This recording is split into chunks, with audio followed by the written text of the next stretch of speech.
Time for football food picks. Our celebrity chef, Adam Pavlik, joining us once again. Season 19 of Hell's Kitchen, Super Chef Grudge Match winner on the Food Network. He owns Egg and Flour in Bayview. He does so much around the community. Good to see you, man. Hello. What an opening every single time. I wish I had that every time I went somewhere. He's one of the best in the biz at that. Man, I'm fired up about this week. I was looking forward to New Orleans week. I think you're getting more excited for the food you're cooking than the actual football games that are coming up. No, you know me too well now, which is good. Adam. But, hey, as you're talking about places to dine, cuisines, New Orleans, Cajun, like where does it rank for you? Because it's totally unique. Yeah, so, I mean, we don't have tons of that here in Milwaukee, which, it's a good and bad thing. I think the ones that do it are really, really good. You know, Maxie's, I'll give them a shout out. Joe down there and everything that they're doing is really good. But it's not very common. It's something that you have to either be around your whole life or maybe grown up or maybe you took a trip there and fell in love with it. But definitely unique and not just, gumbo and that kind of stuff that comes to mind right away. There's tons of other things. So what do you like? There's the crawfish. There's the red snapper. If you go down there, there's etouffee. There's all sorts of interesting things. Yeah, I mean, I really do like the crawfish. I do like a lot of crab dishes down there. A big thing that they do is like the crab dip, which is pretty good, which is like something different. It's not just your standard typical stuff. But for me, that's not one in my wheelhouse, my friend. That is one city that I have not traveled to yet. Really? Fun fact, yes. As a foodie, I would think this would be on your list. But I need to get there. Yes, it is on my list. Don't get me wrong. I need to get down there. I'd like to go with someone so I don't have to eat at all these restaurants alone. So if anyone's out there wants to go down to New Orleans, I'm in. So, Adam, you've been coming in now for a while, not just for this series as well. I've been seeing you here. I mean, I've started about a year ago, and it feels like you're in here maybe a couple times a month. And I was curious because Top Chef right now is filming in and around Milwaukee, and you obviously have experience with food cooking shows in the past. I've always wondered, whenever a show like this comes in and highlights restaurants, you see diners, drive-ins, and dives, etc. Do restaurants, do they struggle sometimes with being prepared for the influx of guests that are bound to come in after that kind of thing happens? Yeah, I mean, it's kind of difficult to think to yourself as a business owner and be like, oh, well, we were on a TV show, now we're just going to get destroyed, and then how bad is it going to be and where are these people coming from? For me, when I did the Hell's Kitchen show, it was more so like consistently busier, which was nice. It wasn't just one night busy, one night, a week or something, which was nice. But I think you just got to roll with the punches and be ready because you don't everyone knows you don't want to have all this publicity and then people go and you're understaffed or prepared and then they're like, well, why would they feature this place sucks? Yeah. But then they're just busy, they're just out of their comfort zone. Mm-hmm. There is something we need to settle here, and that is my score from last week when I made the pimento cheese sandwich. So I believe the score I got, I made you a pimento cheese sandwich on fluffy white bread. Yep. And you gave me a 7-7, but something happened after our segment. Yes, I will say, well, it's not the worst. I would just say my preference with the toasted bread, but my mentor texted me angrily and said it has to be white untoasted bread. Okay. So does that affect my score in any way? Let's move it up to an 8 just because it is. I think my personal score is different than if someone was eating it and knew better now that I know. Okay. So we'll keep you in the 8s. We're not going to drop your average down too much. All right, so the Chicago hot dog was 8.3, beautiful Vienna beef hot dog, and he's the pimento threatening cheese me right sandwich now was to get 8. his points up. Now here we go with New Orleans. Now I'm in full disclosure here.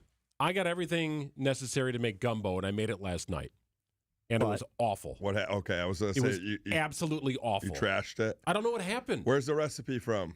So that's the thing. I found a recipe, but it did not include anything tomato-y. No tomato sauce, no stewed tomatoes, no tomato paste. I think I burned the roux. If anybody knows what a roux is, it's oil, flour. You got to spin it for constantly for an hour. Well, one thing, no oil. Use butter next time for your roux, so it's equal parts fat to flour. And then you either scorched it or you undercooked it. But do you think you undercooked it or no? It got to kind of like a light milk chocolatey brown color. And Okay. it was like cookie dough texture. I feel like the texture was right, but I took a little bite out of it this morning and I thought it was terrible. Got it. It was awful. What did you all put in there? Like the okra, the shrimp, the chicken. I had shrimp. I had sausage? rotisserie chicken. I had andouille sausage. Yeah. I had a little bit of cayenne, a little Cajun seasoning. Sounds all good. Where did this go wrong? I had celery. I had parsley. Garlic. I had onion, garlic. Okay. I think I burned the roux, is what happened. So luckily I made that last night. So in a panic this morning when I realized that my gumbo was trash, I ran out to the store and bought everything needed to make a homemade crab cake. Oh, let's go. Okay, So one of my favorites. We settled on crab cake. So All I'll right. bring it over to you. Would you go like a 24-hour grocery store? Are you scrambling at midnight to look for something new? Sendix opens at 7 a.m. by my house. Oh, there we go. And look at this. The presentation is fantastic. Even the lemon wedge. All right, here we go. All right, I got to get my phone because I got to get my picture. And I seared it in an Instapot. In an Yeah, he was walking All around right. with this Here Instapot we and go. carrying it like a suitcase. Looks So I wonderful. see you used a lot of dill, right? Is that dill? I did use Was dill. it dry or fresh? I had fresh dill. Okay. I try to go as authentic as possible. So there's a little bit of Duke's mayonnaise. There's some Dijon, a dash of Worcestershire, a little bit of salt and pepper, Off definitely some topic, dill. our super fan that listens, my mentor Joe Minch, is texting live right now saying you could Cajun gumbo, Creole gumbos with tomatoes. Okay. I did the wrong thing, whatever it was. Well, there you go. I Greg. All right, back to the butchered it. crab cake. Yes, a little fresh parsley because I had some left over from my gumbo mishap. An egg to sort of bind everything together. Okay. It's got a nice So little there is crust egg in on there? it. There is an egg that bound it. And the Okay. nice, like, blue can lump crab meat. Like, I try to do it You good. went all out. Okay, and what is the sauce? It's just a remoulade, but that is not homemade remoulade. That's okay. And a little I just lemon. like to know what we're eating. Little lemon if you want to go. Panko breadcrumbs. Okay, It's I'm kind going of to an try easy it way to go. without the sauce first. Okay. Oh, yeah. It You know, seems you'd to be come apart pretty surprised. well. I mean, look at this.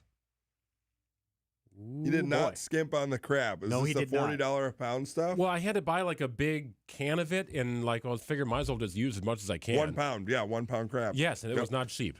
No. But I can have some- tell. I have some leftovers at home though, which is good. All right, so Okay. texture through flavor. What are you sensing here? I'm trying this sauce. I know Okay, you didn't make it. yeah, it's store bought I just like to remoulade. try it with it. Okay.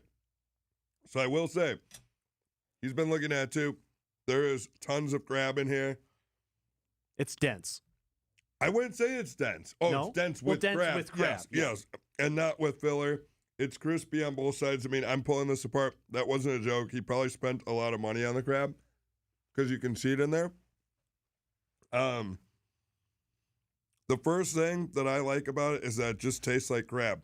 It doesn't taste like, it's not loaded with breadcrumb or red peppers and onions and all that stuff.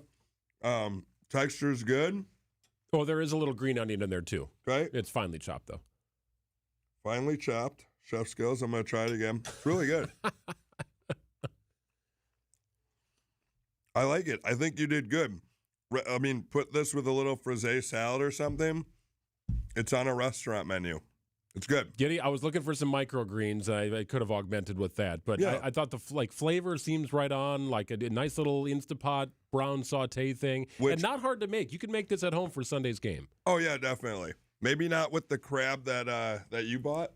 They might go bankrupt. Okay. So this is an observation as an But that's outsider. a good thing that I can appreciate. I just don't know if people can look at that and say that's worth it, but I it don't is know great. either. So as an outsider, what I see Yep. when I look at these, I love the even brown, like coating of brown sear on the top. Because I Yes. make tuna burgers all the time. Okay. And it's so spotty, I find, when I cook my tuna burgers.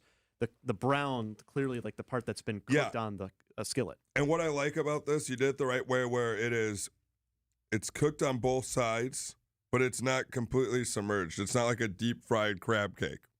Oh Which, no, you I don't know, want to do that. I'd use yeah. a neutral oil. I No, wouldn't. it's I wouldn't great. even use olive oil for this. It's just a little vegetable oil to give it a little bit of brown. That is great. Like I said, some frisee, like a little bit of garnish on the restaurant menu. Good size too. I mean, these are good crab cakes. It got kind of bigger than I thought because of the amount of crab I put in it. Sure. But I can get a little recipe going here, and our guy Dylan Carter will get a little story up on the web for football food picks. The 620 cookbook by Greg Matzek. I was looking forward to this week. So we got 3 different things: Chicago dog, pimento cheese sandwich, now crab cake. Yep. So I know we're not trying to compare, but does this outshine the others?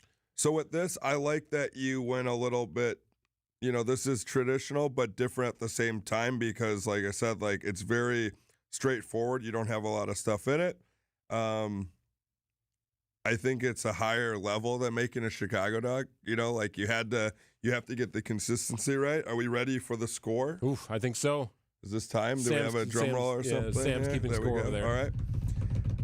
I think we're going to give the crab cake an 8-4. 8-4. Ooh, that's a 8-4. winner then. This is great. And crab cakes are tough. I'm telling you, it was good. And I left some for you. Thank you very much. Thank God I didn't eat I lunch. also need to have dinner. Well, I need dinner here too. So crab cake sandwiches. We're going to fight to the death for the crab cakes. Adam Pavlik joins us each and every week for football food picks. What else do you have going on here, Adam? Yeah, so something that the public can come to, Pius XI Pope Fest next Saturday from 12 to 7.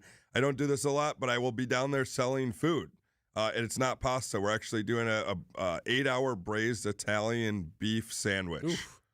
So you can look for us down there. The only other thing I have, October 5th, is Corks and Cocktails. My friend Emily is doing a one-of-a-kind event at Stonebank Farms. You can look for tickets there on merlotmuse.com.